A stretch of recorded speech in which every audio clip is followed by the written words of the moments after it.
Okay, application of TIR start करना था ना।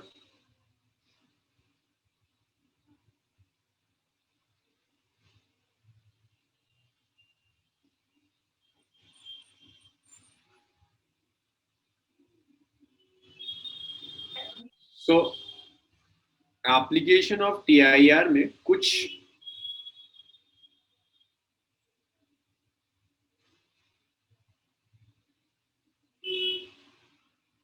बेसिक चीजें मुझे बताइए। क्या दो कंडीशंस थी टीआईआर के लिए?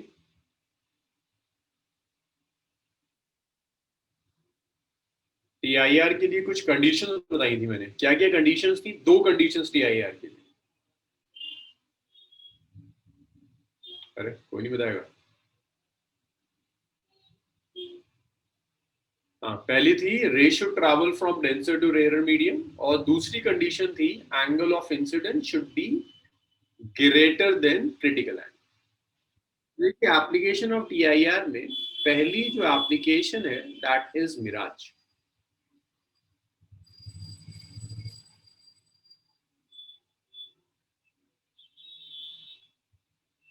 तो देखो, मिराज क्या है? Mirage is a type of optical illusion.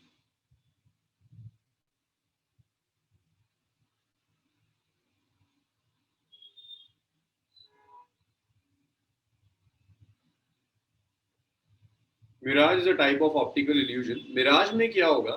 Sky की जो इमेज है वो इमेज ग्राउंड पर दिखने लगती है, तो उससे एक ऐसा फील आता है कि कहीं वाटर बचा हुआ। It give illusion of water on sand और रोड। और ये इल्यूजन यूजुअली अकर करता है at very high temperature.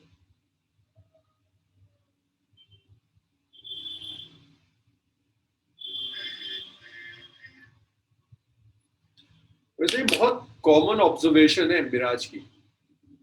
Usually अगर आप किसी हाईवे पे ड्राइव कर रहे हैं और टेम्परेचर बहुत ज्यादा है, समर्स में अगर आप ड्राइव कर रहे हो, टेम्परेचर बहुत ज्यादा है, तो आपको लगेगा बीच रोड के ऊपर कहीं पानी पड़ा हुआ है। जब आप करीब जाके देखेंगे तो वहां कुछ भी नहीं होगा। मतलब ये किसी ने ऑब्जर्व किया है कभी? तो वैसे तो डेजर्ट्स के लिए फेनोमेना है, लेकिन डेजर्ट में तो कौन ही जाता है। लेकिन हम लोग हाईवे पर इसको बहुत कॉमनली ऑब्जर्व करते हैं। अगर आप हाईवे पे ड्राइव कर रहे हैं, दूर तक रोड खाली है, टेम्परेचर बहुत ज्यादा है, तो आपको दिखेगा आगे जाकर कहीं पानी पड़ा हुआ। जब गाड़ी वहां पहुंचती है तो वहां कुछ भी नहीं होता। इस ऑप्टिकल इल्यूजन को मिराज कहते हैं। बेसिकली होता क्या है, रोड के ऊपर ना स्काई या ट्री की इमेज बननी शुरू हो जाती है। आप देखोगे रोड के ऊपर आपको स्काई की इमेज बनती हुई दिखेगी। आपको लगेगा कुछ बहुत ज्यादा स्पार्कल कर रहा है, कुछ बहुत ज्यादा शाइन कर रहा है, ऐसा लगेगा स्काई की इमेज बन रही है। या आपको ऐसा लगेगा कोई ट्री है, उस ट्री की इमेज ग्राउंड पर बनती हुई दिखेगी। तो जब ग्राउंड पर ट्री की इमेज बनेगी तो दिमाग ये मानता है कि अच्छा, ग्राउंड पर कहीं पानी पड़ा हुआ होगा, उस पानी के अंदर इमेज बन रही है, तो ऑप्टिकल इल्यूजन मिलता है कि वाटर है कहीं। और इसी ऑप्टिकल इल्यूजन को आप मिराज कहें। तो देखो, मिराज में एग्जैक्टली होता क्या है, जब टेम्परेचर बहुत ज्यादा होता है तो जो आपका एटमॉस्फेयर है पूरा, अच्छा इतना लिखो फिर स्टार्ट करते हैं। हाँ भी देखिए, तो होगा क्या, जब टेम्परेचर बहुत ज्यादा होता है तो ग्राउंड से जैसे जैसे आप ऊपर जाएंगे टेम्परेचर में बहुत डिफरेंस आना शुरू होता है। होता ये कि अगर ये ग्राउंड है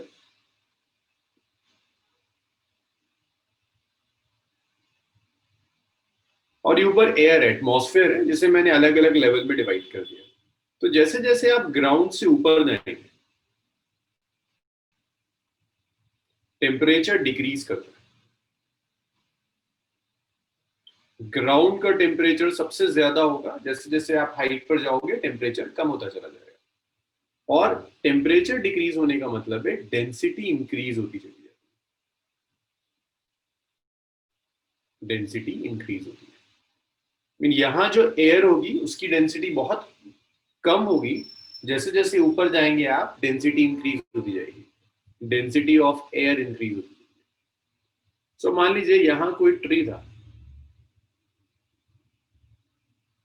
ये ऐसे एक ट्री बना दो, ट्री से कुछ रेज आ रही है, ऐसे आ रही है, मुझे बताओगे ये रेज कैसे आ रही है, from denser to rare medium या रेयर टू डेंसर?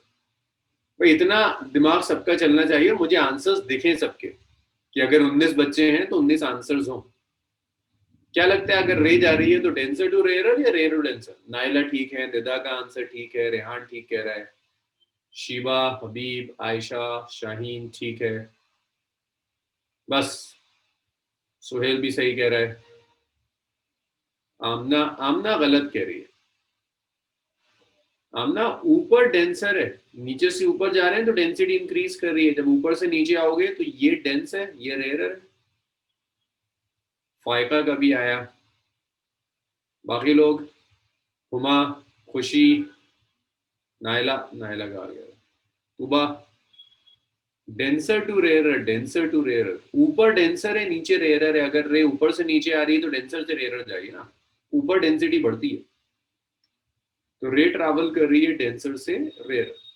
जब ये डेंसर से रेयर आएगी नीचे, सो बहुत जाहिर सी बात है कि ये away from the normal bend होगी, पहली लेयर पर आई, ऐसे बेंड हो गई, तो दूसरी जो लेयर है फिर डेंसर से रेयर जा रही है, एंगल ऑफ इंसिडेंस बढ़ गया। एंगल ऑफ इंसिडेंस बढ़ते बढ़ते जब इस मीडियम का, मीडियम क्या है यहाँ, एयर, जब एयर के क्रिटिकल एंगल से ज्यादा हो जाएगा तो ये लाइट रे रिफ्रैक्ट होने की जगह ऐसे रिफ्लेक्ट कर देगी, ऐसे रिफ्लेक्ट करके यहाँ चली जाएगी। इसी फिनोमेना को जिसमें लाइट रे रिफ्लेक्ट कर रही है इसे TIR कहते हैं, टोटल इंटरनल रिफ्लेक्शन। स्ट्रेट जाना चाहिए था बट ये रिफ्लेक्ट कर गई वापस। अब रिफ्लेक्ट करने से क्या होगा, अगर यहाँ पर कोई ऑब्जर्वर है, भाई यहाँ अगर कोई खड़ा हुआ था, कोई कार जा रही है, कोई ऑब्जर्वर जा रहा है, रेज उसकी आईज में गई, तो उसे इस ट्री की इमेज इमेज वहां दिखती है जहां लाइंस रेज सीधी जाती है, उसे यहां कहीं इस ट्री की इमेज बनती हुई दिखती है। तो इसमें दो फैक्ट्स हैं जो मैंने यूज किए, पहला rays travelling from denser to rare, atmosphere की कई लेयर्स हैं, ये lines basically layers of atmosphere show कर रही है, ये लाइन शो कर रही हैं लेयर्स ऑफ एटमॉस्फेयर। तो लाइट रेस कई लेयर्स से पास होंगी और कई लेयर्स से पास होते होते रिफ्रैक्ट होती चली जाती है, डेंसर से रेयर जा रही है, एंगल ऑफ इंसिडेंस बढ़ता चला जाएगा, अगर angle of incidence critical angle से ज्यादा हो गया तो ये रिफ्लेक्ट बैक हो जाएगी। तो यहां अगर कोई ऑब्जर्वर है, ये ऑब्जर्वर है, इस ऑब्जर्वर को लगेगा कि जो ट्री है, ये ट्री की इमेज उसे ग्राउंड पर दिखेगी, और जब ट्री की इमेज उसे ग्राउंड पर, रोड पर दिखनी शुरू होगी या सैंड पर दिखनी शुरू होगी, तो उसका दिमाग सबसे पहले ये मानेगा कि ओके यहाँ कहीं पानी पड़ा हुआ है, जिस पानी के ऊपर इमेज बन गई। तो ये ऑप्टिकल इल्यूजन है जिसे मिराज कहते हैं, जो बहुत हाई टेम्परेचर पर। यहाँ बताइए मुझे, इसमें कोई प्रॉब्लम है?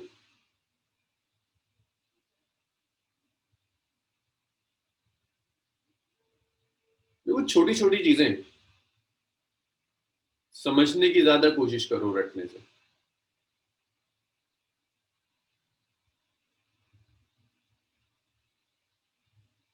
चलिए गुड, इतना लिख लीजिए, फिर नेक्स्ट एप्लीकेशन देखते हैं।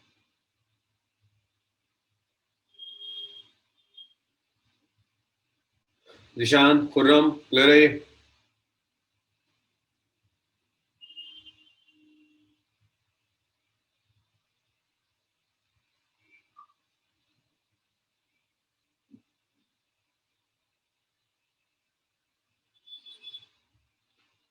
अच्छा जीशान पहले मुझे बताओ, अगर ये रे ऊपर से नीचे आ रही है तो कहाँ जा रही है, रेयरर से डेंसर या डेंसर से रेयर? देखो लिखा हुआ मत देखना, अपने दिमाग से बताओ। ये मैं कह रहा हूँ ऊपर डेंसिटी बढ़ रही है, तो अगर रे ऊपर से नीचे आएगी तो डेंसर से रेयरर है, तुम्हें क्या लगता है रेयरर से डेंसर?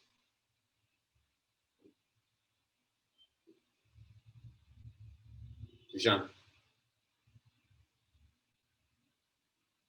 देखो नीचे से ऊपर डेंसिटी बढ़ रही है, मान लो यहाँ डेंसिटी 1 थी एयर की, यहाँ density means optical density, optical density means इसे आप ऐसे लिख सकते हैं, रिफ्रैक्टिव इंडेक्स बढ़ रहा है।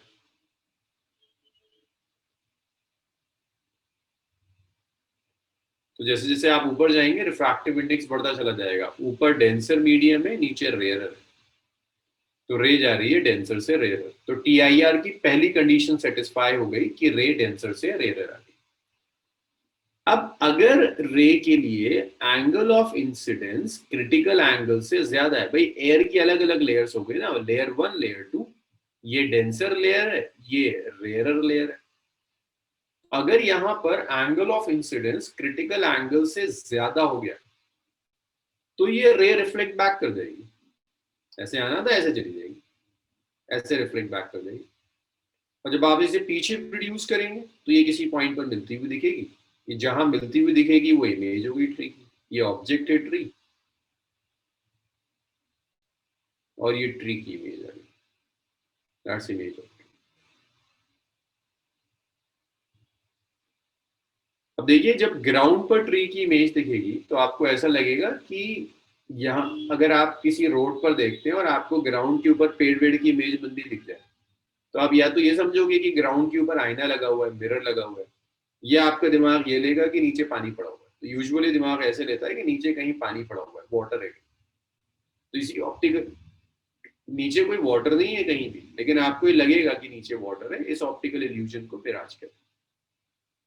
निशान, निशान अब भी नहीं समझ में आया ना, तो मुझे एग्जैक्टली बताना किस पॉइंट में परेशानी है। रिफ्रैक्शन में परेशानी है, इमेज बनने में परेशानी है, या इमेज से मैं वाटर कैसे कंक्लूड कर रहा हूं उसमें प्रॉब्लम है।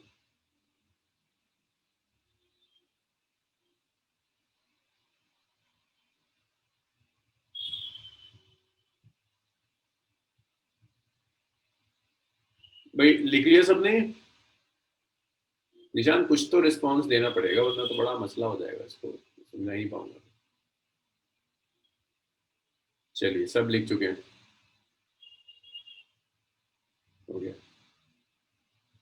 निशान आपको कोई रिस्पॉन्स नहीं आ रहा, तो मैं मानते हुए कि आपने कर लिया है मैं इसे रब करूँ।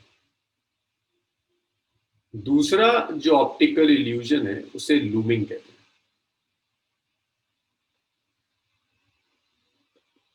रिफ्रैक्शन में इतना टाइम क्यों लग रहा है? ये तुम रिस्पॉन्स नहीं टाइप करने में इतना टाइम थोड़ा ना लगता है।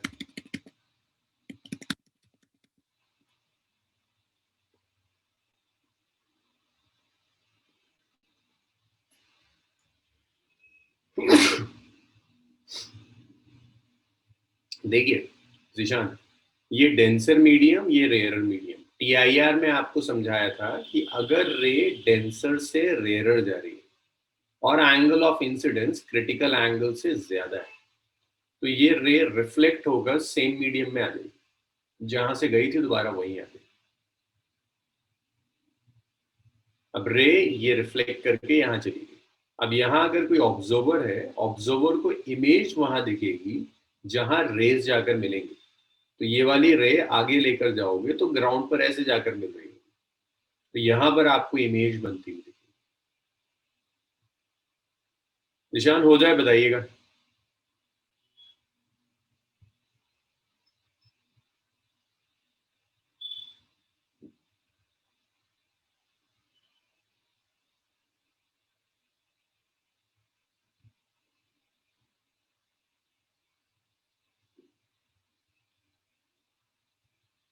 कब कर दूं इसको निशान?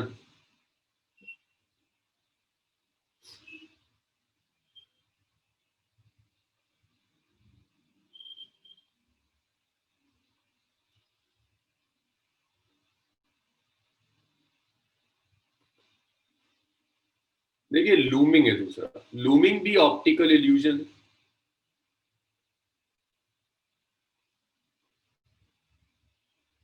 बस इसमें फर्क ये है,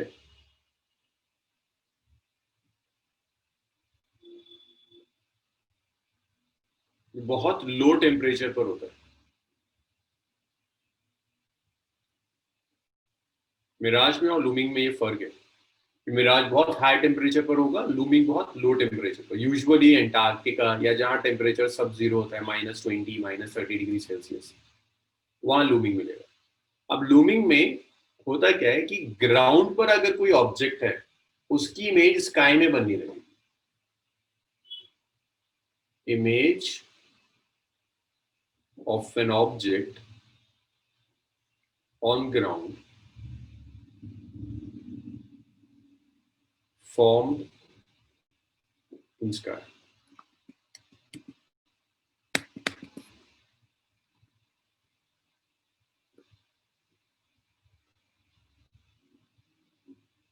तो स्काई में बननी शुरू हो जाएगी इमेज। अगर कोई ऑब्जेक्ट ग्राउंड पर है तो उसकी इमेज स्काई में बनने लगती है। इस ऑप्टिकल इल्यूजन को लूमिंग कहते हैं। तो देखो लूमिंग में क्या होगा, दिस इज ग्राउंड,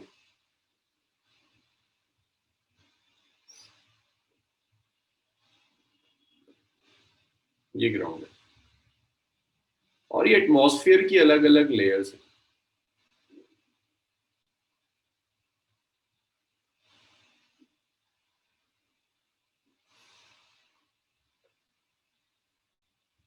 अलग अलग लेयर्स एटमॉस्फेयर की। तो जब आप ग्राउंड से ऊपर जाएंगे तो जो टेम्परेचर होगा, ग्राउंड पे टेम्परेचर बहुत कम होता है, जैसे जैसे आप ऊपर जाओगे टेम्परेचर बढ़ना शुरू हो जाएगा,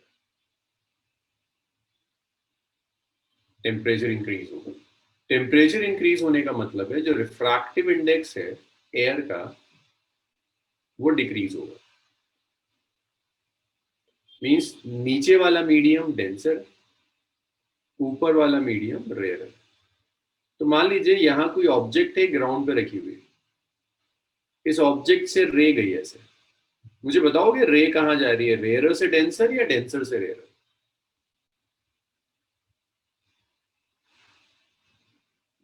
भाई ऊपर रिफ्रैक्टिव इंडेक्स डिक्रीज हो रहा है तो नीचे से ऊपर जा रही है, डेंसर से रेयर। अब यहां अगर मैं एक कंडीशन और लगा दूं कि angle of incidence is greater than critical angle, कि angle of incidence critical angle से ज्यादा है, तो ये रे रिफ्लेक्ट बैक हो जाएगी इनटू द सेम मीडियम और इसकी जो इमेज है वो इमेज ऊपर बनना शुरू हो जाएगी। यहां पर अगर कोई ऑब्जर्वर है, this is observer.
Sorry disconnect हो गया था। सो आप लोगों ने लिखा तो नहीं होगा, लिख लिया था लूमिंग?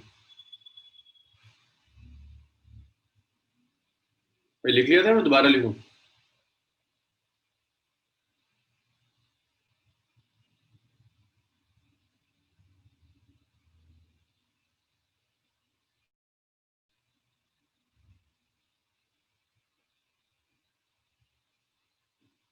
नहीं लिखा था। चलो मैं जल्दी जल्दी लिख रहा हूँ। So this is optical illusion observed at very low temperature.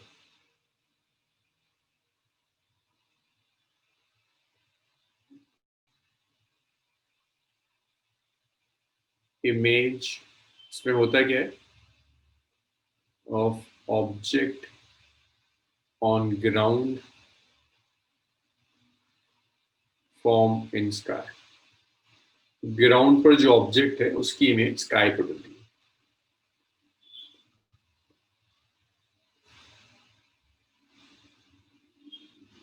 सो ये ग्राउंड है, यहां आपने ग्राउंड पर एक ऑब्जेक्ट रख दी,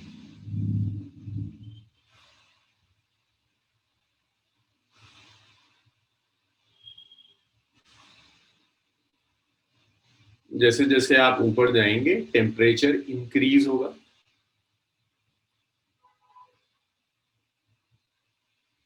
टेम्परेचर इंक्रीज होने का मतलब है रिफ्रैक्टिव इंडेक्स डिक्रीज होगा। तो ये मान लीजिए कोई ऑब्जेक्ट थी, इससे रेज ऐसे जा रही, ये डेंसर है, ये रेयरर है। अगर angle of incidence critical angle से ज्यादा है तो ये रे ऐसे रिफ्लेक्ट कर जाएगी। और यहां अगर कोई ऑब्जर्वर है,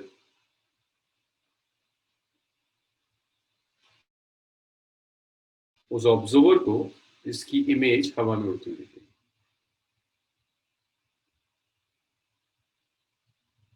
चलिए लिख लीजिए, इसको रब करते हैं।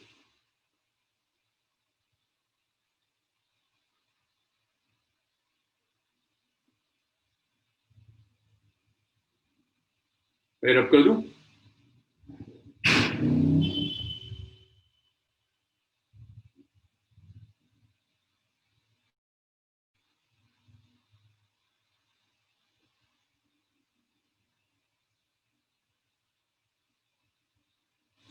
चलिए मैं इसको रब कर रहा हूं फिर।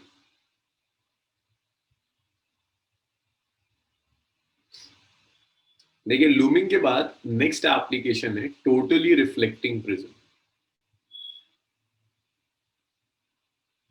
Totally reflecting prism. भाई यूजुअली जब हम प्रिज्म यूज करते हैं तो वो प्रिज्म रिफ्रैक्शन के लिए यूज होता है, लाइट को रिफ्रैक्ट करता है। बट आप उसी प्रिज्म को लाइट को रिफ्लेक्ट करने के लिए भी यूज कर सकते हैं। तो इसमें दो केसेस आते हैं, रिफ्लेक्टिंग और रिफ्लेक्शन एट।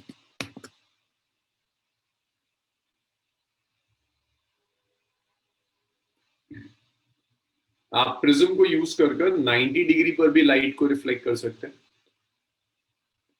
तो एक चीज याद रखिएगा, प्रिज्म ग्लास का होता है, रिफ्रैक्टिव इंडेक्स जो होता है ग्लास का दैट इज अराउंड 1 पॉइंट, जिस मटेरियल का प्रिज्म है उसका रिफ्रैक्टिव इंडेक्स 1.414 के आसपास होता है। अगर आपको क्रिटिकल एंगल चाहिए of prism,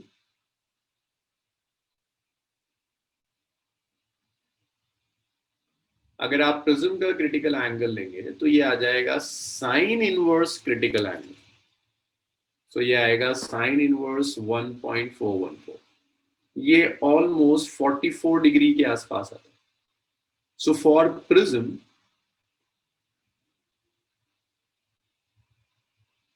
critical angle is 44 degree. Prism के लिए क्रिटिकल एंगल 44 डिग्री। अब देखिए एक प्रिज्म को मैंने कुछ ऐसे रखा हुआ है,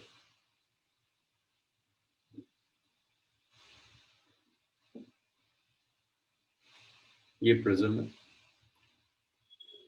बाहर एयर है और ये ग्लास है। आपने एक लाइट रे ली और लाइट रे को ऐसे इंसिडेंट कर दिया, ऐसे आपने लाइट रे इंसिडेंट कर दिया। इस लाइट रे को आपने नॉर्मली इंसिडेंट किया है over the prism, normally light ray incident कर दी। जब लाइट रे आपने नॉर्मली इंसिडेंट करी है तो कोई रिफ्रैक्शन नहीं हो, थोड़ा सा इसे नीचे इंसिडेंट करते हैं लाइट रे, नॉर्मली इंसिडेंट करिए। जब नॉर्मल इंसिडेंट करते हैं तो कोई रिफ्रैक्शन नहीं होता। ये एंगल 90 डिग्री, हमने प्रिज्म ऐसा चूज किया है जिसके लिए दोनों एंगल 45, ये भी 45 डिग्री है और ये एंगल 45 डिग्री। ये 90, ये 45, बता सकते हो मुझे ये एंगल कितना होगा? इस एंगल की वैल्यू बता दो जरा। प्रिज्म का एक 90 है, एक 45 है, ये एंगल कितना होगा? हाँ जी, चलो यहां तक तो सब सही है। ये एंगल भी कितना आएगा? 45 डिग्री। अब आपका एक काम है इस प्रिज्म पर नॉर्मल ड्रॉप करना है, तो नॉर्मल आप ऐसे ड्रॉप करो,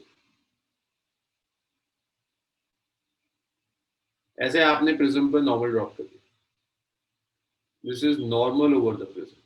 तो अगर ये 45, तो ये बचा हुआ कितना होगा? अगर ये एंगल 45 है तो ये बचा हुआ एंगल कितना होगा? ये भी 45 डिग्री। अब देखिए, angle of incidence, this is angle of incidence which is 45 degree. ये बताओ, ये वाली जो रे मैंने ली है, ये रे, ये कहां ट्रैवल कर रही है? डेंसर टू रेयरर या रेयरर टू डेंसर? ग्लास से जो एयर में जा रही है, ये रिफ्रैक्ट कहां कर रही है? डेंसर टू रेयरर रिफ्रैक्ट कर रही है, रेयरर टू डेंसर रिफ्रैक्ट कर रही है? देखो, ग्लास डेंसर मीडियम है, एयर रेयरर मीडियम है, डेंसर से रेयरर जा रही है। अब अगर ये रे डेंसर टू रेयरर जा रही है और एंगल ऑफ इंसिडेंस 45 है, जो कि ग्रेटर देन क्रिटिकल एंगल है, भाई क्रिटिकल एंगल 44 डिग्री है, angle of incidence critical angle से ज्यादा है 45 डिग्री। तो इस रे के साथ होगा क्या? ये रे रिफ्लेक्ट कर जाएगी, PIR हो जाएगा इनटू द सेम रे।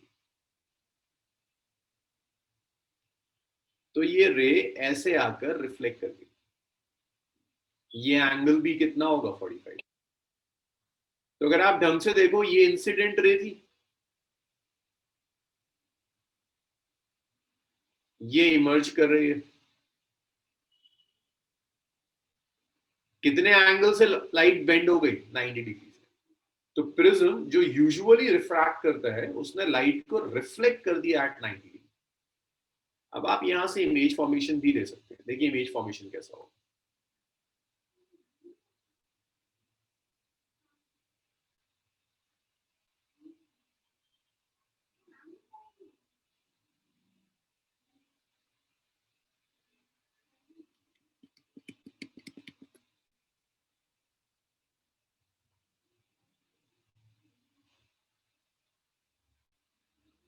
सो देखिए, अगर आप इमेज फॉर्मेशन लोगे, मान लीजिए आपने एक ऑब्जेक्ट ले ली, this is an object A, आपको देखना है इस ऑब्जेक्ट की इमेज कैसे बनेगी। तो इमेज बनाने के लिए आप ऑब्जेक्ट पर दो पॉइंट्स चूज कर लो। मैंने एक पॉइंट ए चूज कर लिया, एक पॉइंट बी चूज कर लिया। पहले मैं पॉइंट ए से रेज लेकर जा रहा हूँ, देखता हूँ इमेज कहाँ बनेगी। फिर बी से रेज लेकर जा रहा हूँ, इमेज कहाँ बनेगी। पहले ए पॉइंट की इमेज देखते हैं। तो ए से आपने रे स्ट्रेट ली और ये रे रिफ्लेक्ट होकर यहाँ। सो अगर ये पॉइंट ए था, ए पॉइंट की इमेज यहाँ ए बन, दिस इज बी पॉइंट। जब आप बी पॉइंट लेंगे तो बी से रे स्ट्रेट गई और ये यहाँ आ गई, ये बी आ गया, ये इमेज बन गई।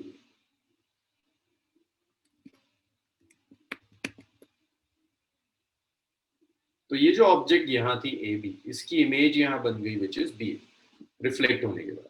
तो इस तरह से आप इस प्रिज्म को यूज कर कर इमेज भी बना सकते हो।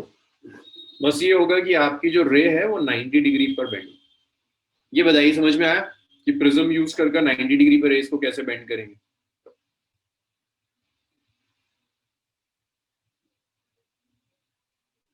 चलिए लिखिए।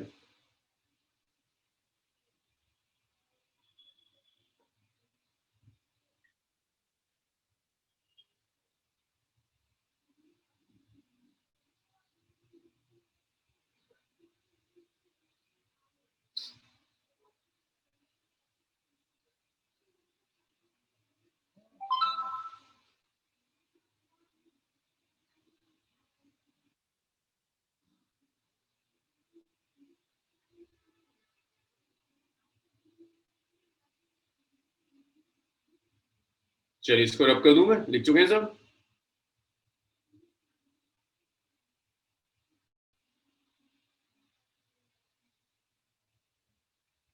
ओके।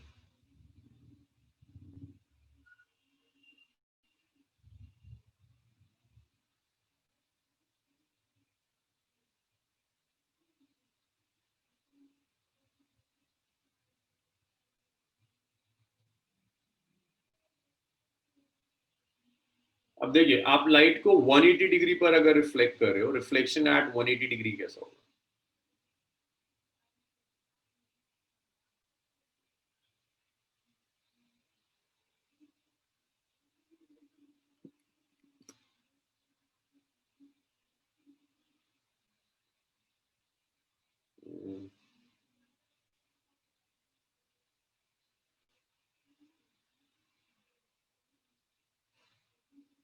देखिए रेस को इसको ऐसे कनेक्ट किया हुआ है प्रिज्म को। This angle is 90 degree, this is 45 degree, this is 45। First ray आपने ऐसे इंसिडेंट की,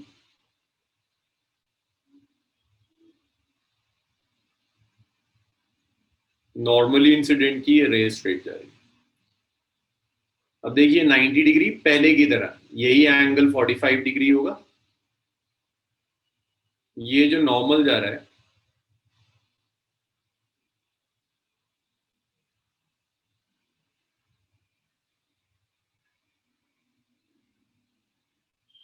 ये जो एंगल होगा ये भी एंगल 45 डिग्री।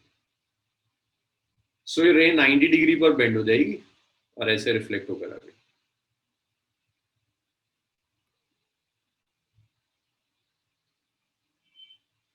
अब देखिए ये आपने यहाँ नॉर्मल ले लिया,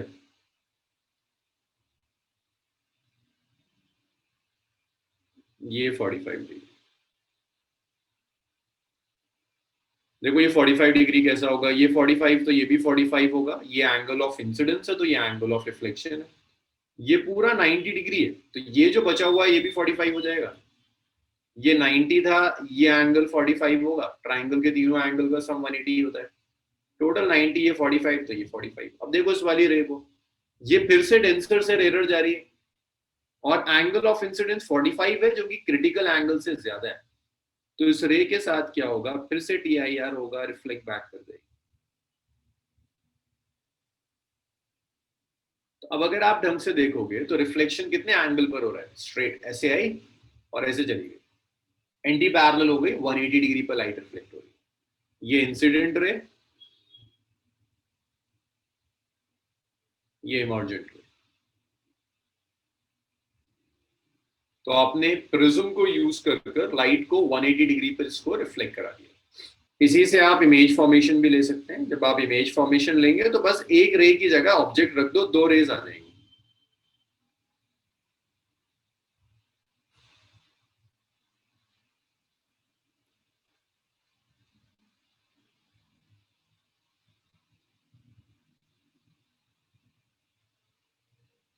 तो मान लीजिए यहाँ आपने एक ऑब्जेक्ट ले ली, दिस इज ऑब्जेक्ट ए से जो रेज जाएंगी दो बार रिफ्लेक्ट होंगी। देखो एक रे स्ट्रेट गई, एक रिफ्लेक्शन यहाँ आया, एक रिफ्लेक्शन नीचे यहाँ पर हुआ और ये वापस चली।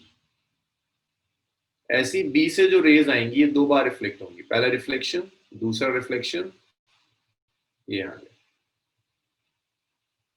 सो ये जो रे है ये ए से आई तो इस पॉइंट को मैंने ए कह दिया, ये रे बी से आ रही है तो इस पॉइंट को मैंने बी कह दिया। तो इसको ऐसे समझो कि ये वाला जो पॉइंट है ये ए की इमेज है और ये जो पॉइंट है ये बी की इमेज है। तो यहाँ पूरी एक साइज फाइनाइट साइज की image A prime B prime बन जाएगी, बिल्कुल इन्वर्टेड होगी। तो इस तरह से आप प्रिज्म को यूज कर 180 डिग्री पर भी लाइट रेस को रिफ्लेक्ट करा सकते हैं। यहां तक बताइए मुझे, इसमें कोई इश्यू है?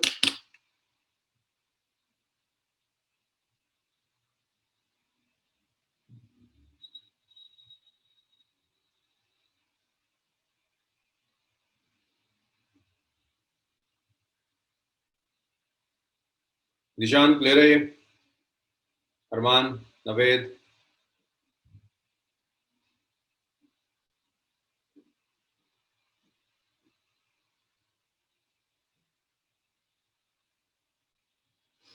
चलिए इतना लिख लीजिए फिर आगे बढ़ते।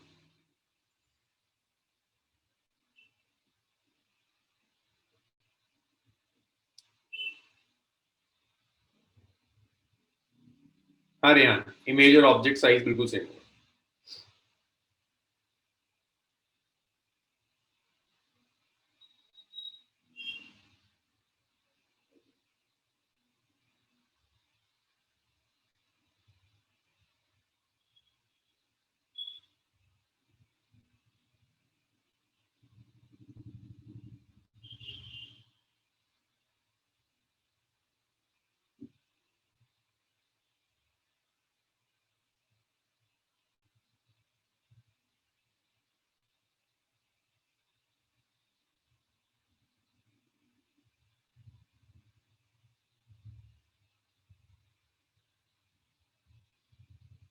हाँ शिवा, अगर उस फ्लूइड की डेंसिटी बाहर के मीडियम से ज्यादा है तो करेगा। वैसे तो प्रिज्म प्रिज्म हमेशा सॉलिड मटेरियल का होता है, लेकिन अगर आप सिर्फ ग्लास लें उसमें कोई लिक्विड डाल दें, जिस लिक्विड का रिफ्रैक्टिव इंडेक्स बाहर के मीडियम से ज्यादा है तो टीआईआर हो जाए। मैं रब कर दूं सब?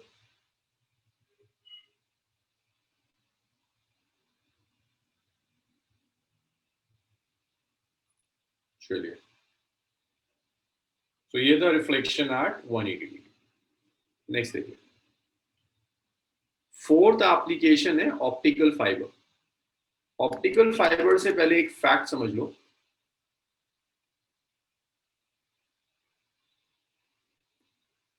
जो भी इमेज प्रिज्म से बनती है या टीआईआर से, टोटल इंटरनल रिफ्लेक्शन से जो इमेजेस बनेंगी, वो इमेजेस बहुत ज्यादा ब्राइट होती है।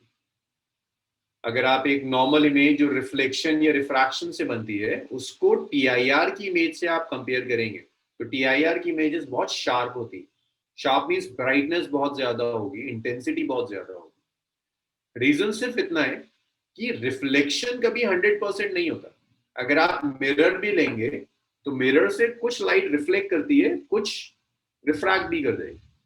रिफ्रैक्शन भी कभी 100% नहीं होता, कुछ पार्ट रिफ्रैक्ट करेगा, कुछ रिफ्लेक्ट कर जाएगा। बट टीआईआर से जब भी कुछ होगा तो वो 100% होगा, कोई इंटेंसिटी का लॉस नहीं होता। तो याद देखिएगा, image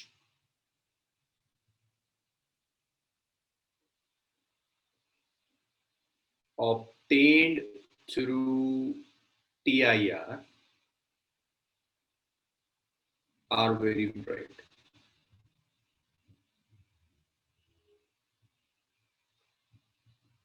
as compared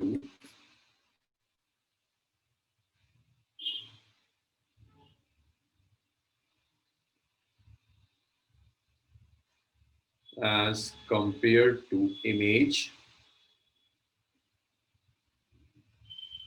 obtained through refraction or reflection। तो टीआईआर से जो इमेजेस बनेंगी वो बहुत ब्राइट होंगी एज कंपेयर टू इमेजेस जो रिफ्रैक्शन या रिफ्लेक्शन से बनेंगी। आंसर लिख लीजिएगा, because TIR is 100%। No loss in intensity. Means अगर आपने जितनी 1 मिलियन राइट रेज अगर इंसिडेंट हो रही है और सबके लिए angle of incidence critical angle से ज्यादा है, तो सब में टीआईआर हो जाएगा, कहीं किसी इंटेंसिटी का लॉस नहीं। अब इसी की बेसिस पर सिग्नल्स को ट्रांसफर करने के लिए, मान लीजिए आपके पास कुछ लाइट सिग्नल्स है, तो आप एक पॉइंट से दूसरे पॉइंट तक भेजना चाहते हैं, तो सिग्नल को एक पॉइंट से दूसरे पॉइंट तक भेजने के लिए ऑप्टिकल फाइबर यूज करते हैं। ऑप्टिकल फाइबर में बस इतना होगा, ऑप्टिकल फाइबर पर न्यूमेरिकल मैंने लास्ट क्लास में कराया भी था, लाइट पाइप कहा था। ऑप्टिकल फाइबर में एक पाइप है,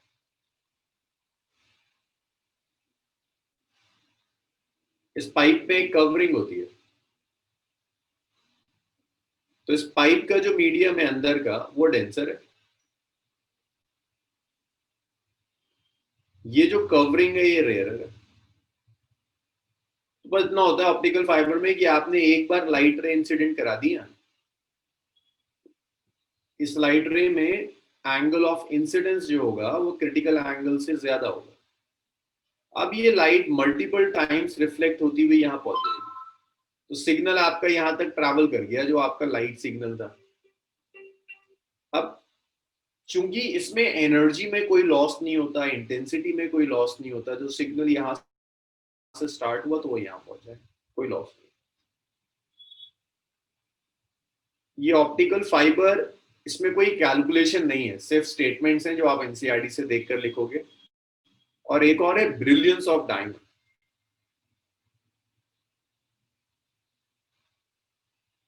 डायमंड जो शाइन करता है उसका रीजन भी टीआईआर है, कि डायमंड में एक बार लाइट अंदर चली जाती है तो कई बार टीआईआर की वजह से रिफ्लेक्ट होकर डायमंड के अंदर ही रह जाती है, बाहर नहीं आता। तो ब्रिलियंस ऑफ डायमंड भी एग्जाम्पल ऑफ टीआईआर। तो ये भी आपको होमवर्क है, इसमें भी ऐसा कुछ नहीं है जो मैं लिखता हूँ।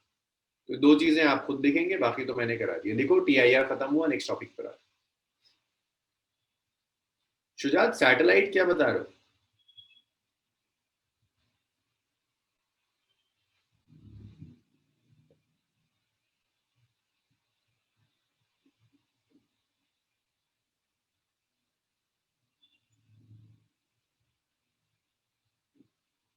हाँ, सैटेलाइट कम्युनिकेशन में ऑप्टिकल फाइबर यूज करते हैं।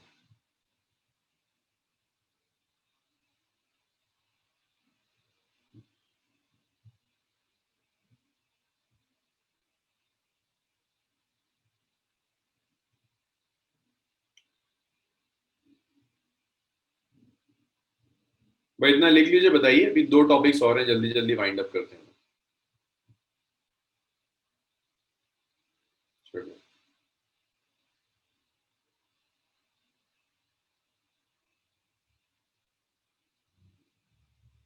निशान, रब करूं इसे? नवेद, खुर्रम।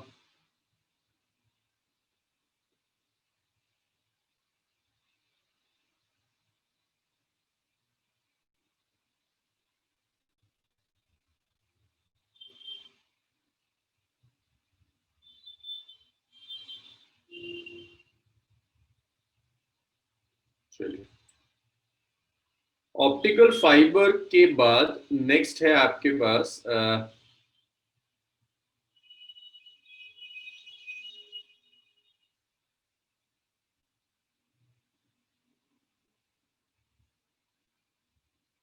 Apparent depth. ये भी एक बहुत कॉमन फिनोमेना है जो रोजमर्रा आप ऑब्जर्व करते हो। भाई मान लीजिए मैंने एक बकेट ली, भाई बताना जरा मुझे इसका आंसर, हाँ जरा लगे कि आप लोग डे टू डे लाइफ में कितनी चीजें ऑब्जर्व करते हैं। एक बकेट है, इसमें पानी भरा हुआ, मैंने यहां पर एक ऑब्जेक्ट रख दी, ये ऑब्जेक्ट कॉइन भी हो सकता है, और आप इस ऑब्जेक्ट को यहां से देख रहे हो,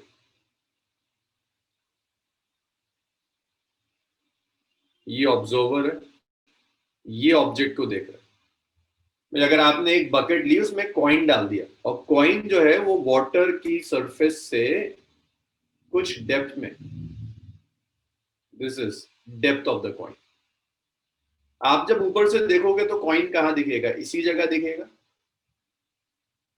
इसको मैं कह देता हूं पोजीशन 1, ऊपर दिखेगा कॉइन पोजीशन 2 पर, या कॉइन और नीचे दिखेगा पोजीशन 3 पर, ये बता दो बस।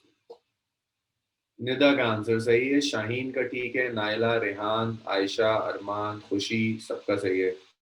शीबा का गड़बड़ है कुछ, जिशान का भी गड़बड़ है, फायका, तूबा, आमना, ठीक है इनका। जब आप ऊपर से देखोगे ना तो आपको लगता है कि कॉइन थोड़ा सा ऊपर है, यहाँ नहीं दिखता, थोड़ा ऊपर दिखता है। ये तो मुझे पता नहीं तुमने खेल खेला है नहीं खेला, वो करते थे बकेट के अंदर एक बाउल रख देते हैं, कटोरी रख देते हैं, वो कहते हैं उसमें कॉइन डालो उठाकर।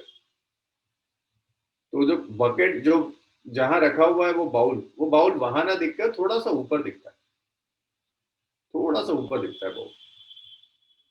यहाँ है अगर तो बाउल यहाँ दिखेगा, थोड़ा सा ऊपर दिख रहा होता है। तो ये ऑब्जेक्ट यहाँ नहीं दिखेगी, ज्यादातर लोग सही कह रहे थे, ऑब्जेक्ट थोड़ी सी उठी हुई दिखेगी, थोड़ी सी। तो ये जो था इसे कहते हैं रियल डेप्थ।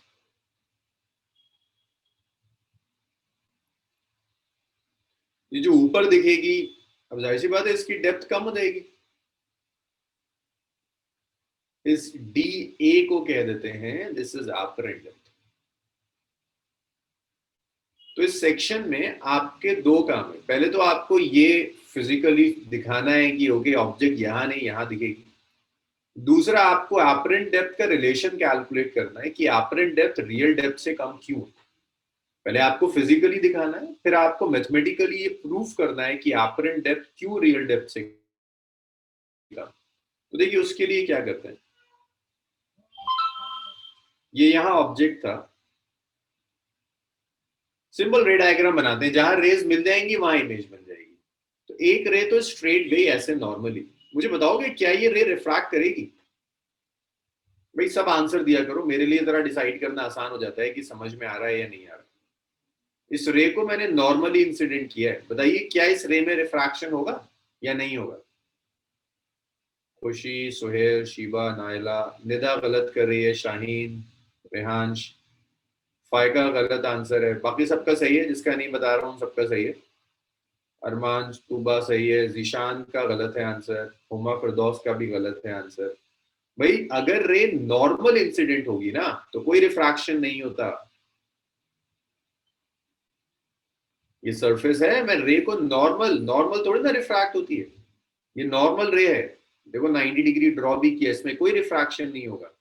रिफ्रैक्शन उसमें होगा जो रे थोड़ा सा बेंड होके जाएगी, ये नॉर्मली नहीं गई है, इसमें रिफ्रैक्शन होगा।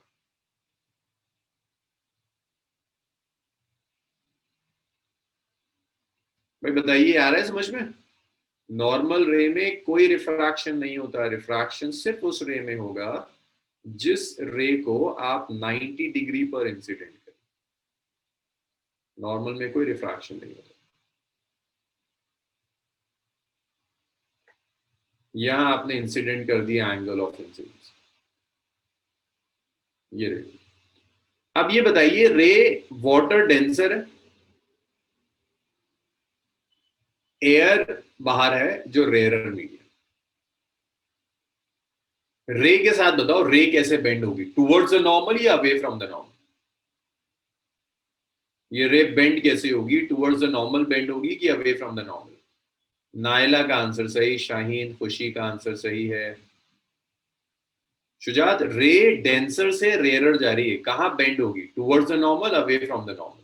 खुर्रम का आंसर सही है, शीबा का आंसर सही है, आमना का गलत है, अरमान का भी गलत है, तूबा ठीक कह रही है, शुजात गलत है, सोहेल गलत है आंसर। अबे डेंसर से रेयरर यार, अवे फ्रॉम द नॉर्मल। जब रेयरर टू डेंसर जाएगी तब towards the normal, away from the normal जाएगा। ठीक है, डेंसर से रेयरर जा रहा है, नॉर्मल से दूर जाएगा, अवे फ्रॉम द नॉर्मल। तो देखो ये दोनों रेज, अच्छा ये और बता दो मुझे, ये जो रे ऊपर गई है और ये जो रे रिफ्रैक्ट होकर जा रही है, दोनों कन्वर्जिंग है डाइवर्जिंग रेज है? एक ये वाली रे और एक ये वाली रे, कन्वर्जिंग है या डाइवर्जिंग है, ये बता दो मुझे।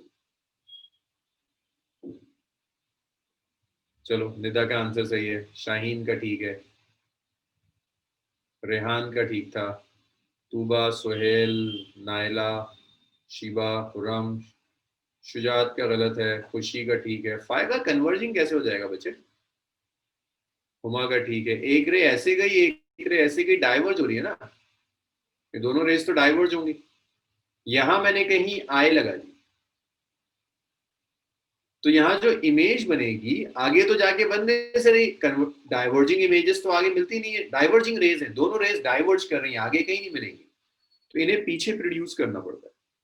जब आप पीछे प्रोड्यूस करोगे दोनों रेज यहां जाकर मिलती हुई थी, ये इमेज हो जाएगी ओपन। तो ये इमेज है आपकी ओपन।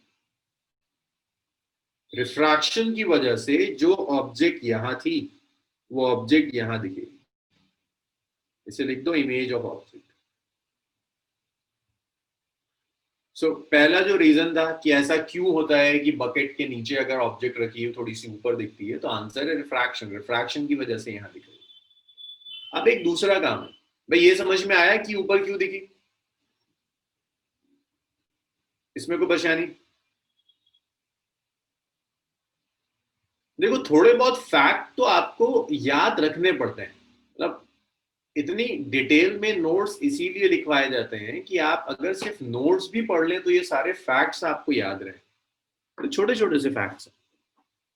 इसीलिए मैं पूछता रहता हूँ, जब आपको लगे याद नहीं है तो पीछे पलट के देख लीजिए, या क्लास के बाद आधा घंटा दे दीजिए, वो याद हो जाएंगी छोटी छोटी चीजें। तो बहरहाल ये समझ में आ गया आपको कि ऑब्जेक्ट अगर ऊपर है तो थोड़ी सी ऊपर दिखेगी ऊपर। अब आपका काम है रियल डेप्थ, एपरेंट डेप्थ और रिफ्रैक्टिव इंडेक्स में रिलेशन निकालना। तो इसको ऐसे करेंगे, है तो ये डेंसर मीडियम, इस मीडियम में ऑब्जेक्ट रखी हुई है, इसे मैं कहता हूं incident medium.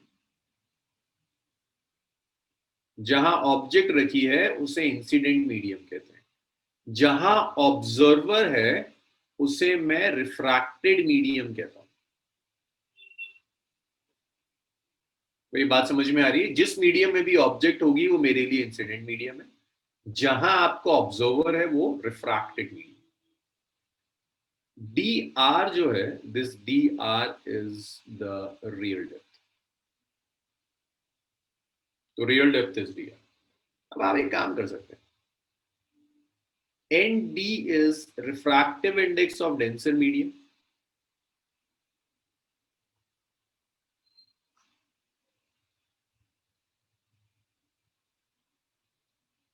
N R is refractive index of rare medium. Denser ना लिखकर एन डी नहीं लिखते यार, एन आई लिखते हैं। This is refractive index of incident medium.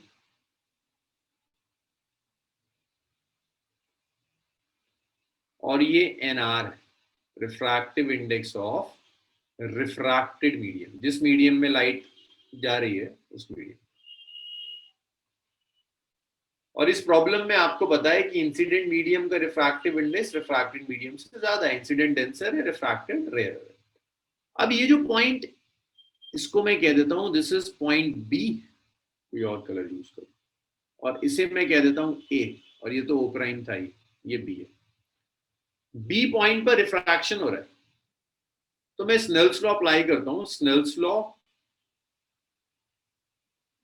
Eight B.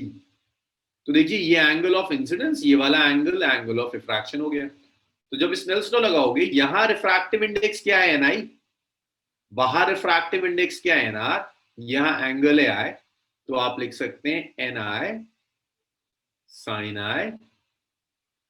बाहर चले जाओ, refractive index N R, angle of refraction sine R, so N I sine I is N R sine are.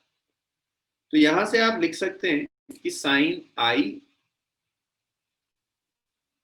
Bye sine R हो गया N R divided by N I. तो आप यहां से लिख सकते हैं कि साइन आई,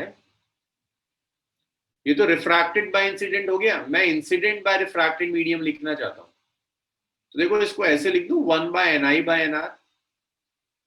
एक ही तो बात है, ये ऊपर चला जाएगा तो ये बन जाएगा। अब ये जो N I by N R है, इसे NIR कहते हैं. It's refractive index of incident medium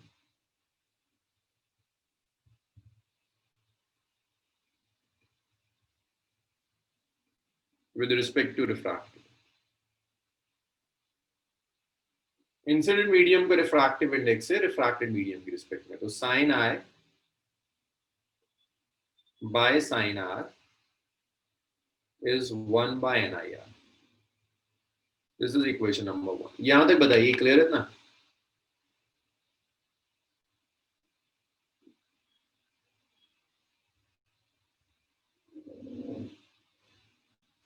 इतना लिखिए, फिर देखते हैं कि इसको एपरेंट और रियल डेप्थ से कैसे कनेक्ट करेंगे.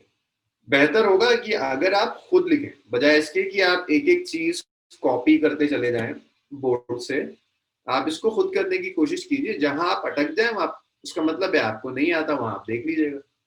और देखने के बाद भी नहीं समझ में आता तो मुझसे पूछ लीजिए. अब वो एक एक कॉमा फुल स्टॉप कॉपी कर दोगे तो कोई भला नहीं होना. मतलब वो जैसा किताब में था ऐसे ही आपकी कॉपी में आ जाएगा, दिमाग तक कुछ नहीं पहुंचेगा. कुछ तो दिमाग तक पहुंचे. लिखिए था.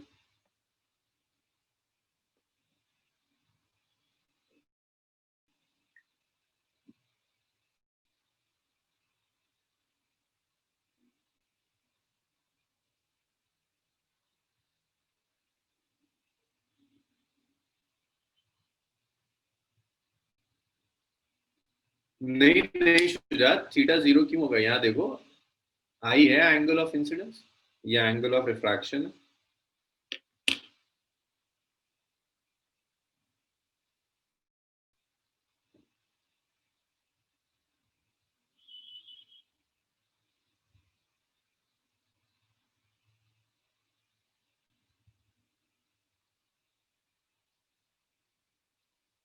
शुजात बहुत स्मॉल एंगल नहीं होंगे.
भाई इतना लिख लें तो बताइए, फिर आप करते हैं.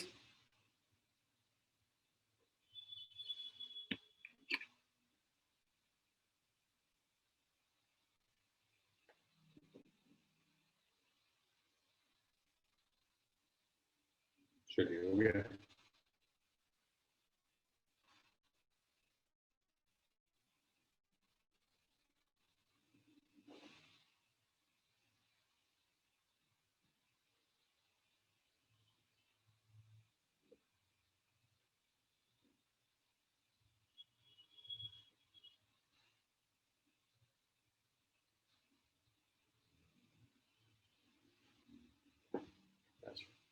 अब आपका काम ये है किसी तरह से इस एपरेंट और रियल डिस्टेंस को कनेक्ट करना. तो देखो, अगर ये आई है तो ये ऑर्डिनेट एंगल भी आई होगा. अगर ये आर है तो ये कोरोस्पॉन्डिंग एंगल है. देखिए दोनों लाइन पैरेलल हैं, ये ट्रांसवर्सल है तो ये आर तो ये भी आर, कोरोस्पॉन्डिंग एंगल. अब एक बात बताइए मुझे, भाई इसका आंसर मुझे सबसे चाहिए. ओ ए बी जो ट्राइंगल है, ओ ए बी, मुझे बता सकते हो साइन आई कितना है? ओ ए बी में साइन आई बता दो। परेशानी तो नहीं आनी चाहिए साइन आई में।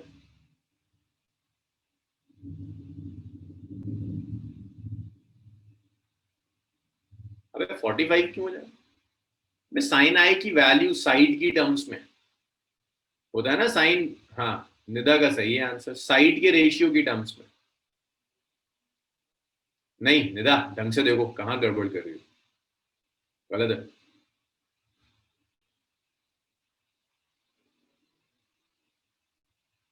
हाँ शाहीन, आप सही कर रही हैं। नायला आप ठीक कर रही हैं।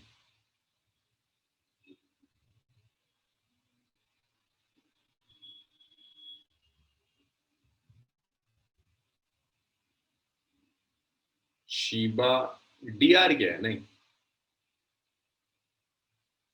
हाँ भाई देखो साइन आई क्या होगा, परपेंडिकुलर अपॉन हाइपोटेनस है। इसमें भी इतना घबराते हो, A B by hypotenuse which is OB, that is equation number 2।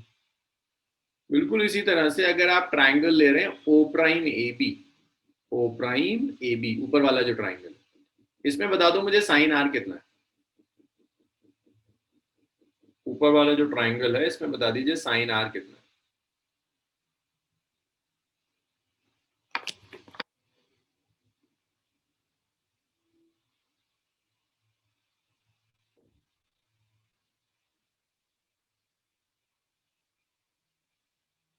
A B divided by O B, O prime. अब मैं साइन आई और साइन आर का रेशियो ले रहा हूं। अगर मैं रेशियो ले लूं तो ये होगा A B by O B divided by A B by O prime B. A B से देखिए ए बी कैंसिल हो जाएगा, तो ये साइन आई और भाई साइन आर का जो रेशियो है ये होगा O prime B divided by O. This is equation number 4, ये fourth equation. It's O prime B by O B, ये sine I by sine R. अब यहां पर मैं एक अप्रोक्सीमेशन यूज कर रहा हूं, बिना अप्रोक्सीमेशन के कुछ कैलकुलेशंस नहीं हो सकती आगे। मैं कह रहा हूं ए और बी बहुत क्लोज है,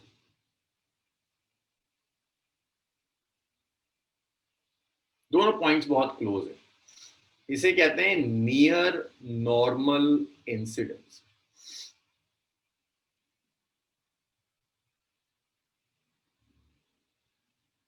मीन्स ये नॉर्मल वाली लाइन के पास आपने कहीं इंसिडेंट करा है, तो जिसे हम ओ बी कह रहे थे उसे आप ओ ए कह दीजिए। ओ ए क्या हो जाएगा, देखिए ओ से लेकर ए तक का डिस्टेंस क्या है, डी आर। जिसे मैं ओ प्राइम बी कह रहा था, ओ प्राइम बी, अगर बी और ए करीब है उसे ओ प्राइम ए कह दीजिए। ओ प्राइम ए बताइए जरा इस फिगर में क्या है O prime A, what is O prime A? चलो ये खुर्रम को दिखा कुछ, और आयशा को भी दिख गया, नायला को भी दिख रहा है, चलो खुशी को भी दिखा, शाहीन का भी ठीक है, शिबा का भी ठीक है। निदा वी क्या है? This is 5। 5 को 4 में रख दीजिए, तो जब आप 5 को 4 में रख देंगे सो ये हो गया sine I by sine r. Apparent depth विदा, निदा एपरेंट डेप्थ है, इमेज डिस्टेंस नहीं है।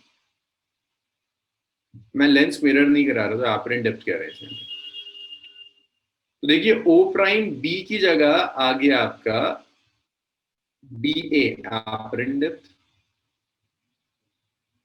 ओ बी की जगह आ गया आपका डी आर। इसे मैंने कह दिया इक्वेशन नंबर 6।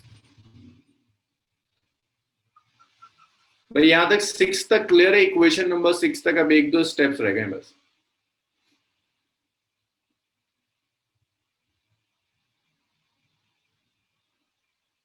6 तक क्लियर है?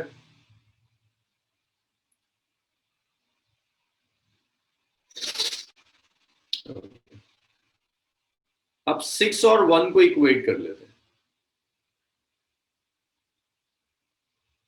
तो जब आप इक्वेट करेंगे तो D apparent by D real is 1 by N I R. तो यहां से आप लिख सकते हैं कि डी एपरेंट हो गया is D real by N I are.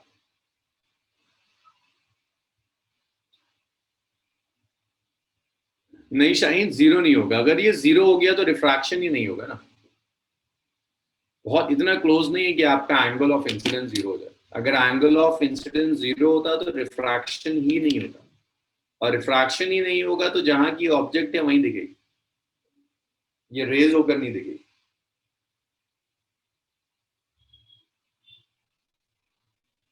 Zero नहीं, स्मॉल है।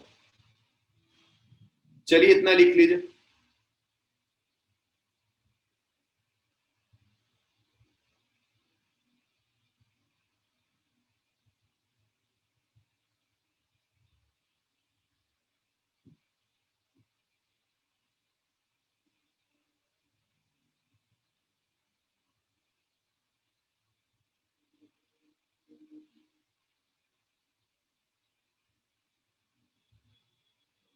क्लियर है ना?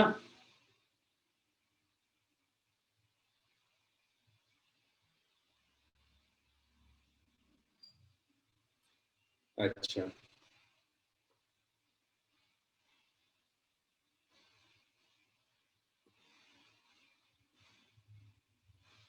अब बस एक चीज याद रखिएगा कि रिफ्रैक्शन है फ्रॉम डेंसर टू रेयरर।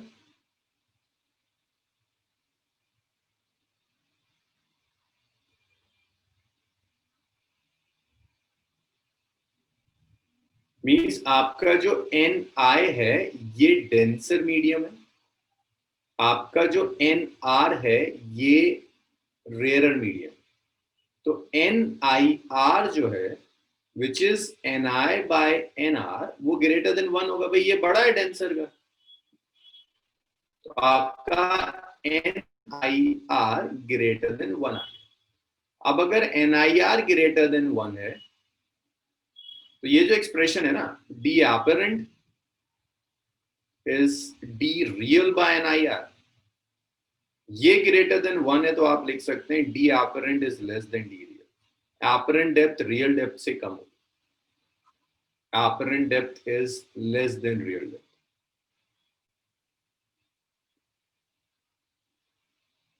तो इसीलिए एपरेंट डेप्थ, देखो एपरेंट डेप्थ कम है, रियल डेप्थ ज्यादा है, थोड़ा सा रेज होता हुआ दिखेगा। एक चीज और इसी में पूछ लेता है आपसे, मैं ये सब चीजें ना रब कर रहा हूँ, वो आपसे एक चीज और पूछता है, यहाँ कहता है शिफ्ट कैलकुलेट करो। तो शिफ्ट का मतलब है ये ओ और ओ प्राइम के बीच का डिस्टेंस, ये जो शिफ्ट है। तो अगर वो कहीं आपसे शिफ्ट पूछ रहा है तो शिफ्ट सिंपली होता है real depth minus apparent depth. So it's real depth which is D are, apparent depth which is dr by ni। तो यहाँ आप dr कॉमन ले लीजिए, इट्स 1 माइनस 1 बाय ni, ये शिफ्ट हो जाएगा।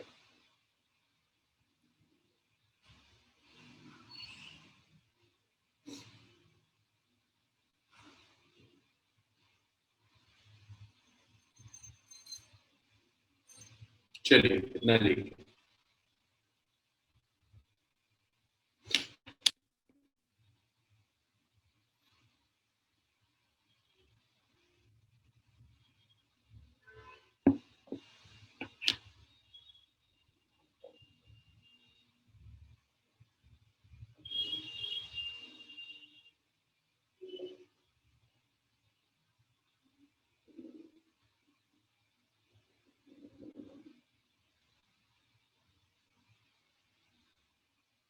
चलो भाई आज इसको यहीं छोड़ दें, next week continue, Thursday continue करेंगे।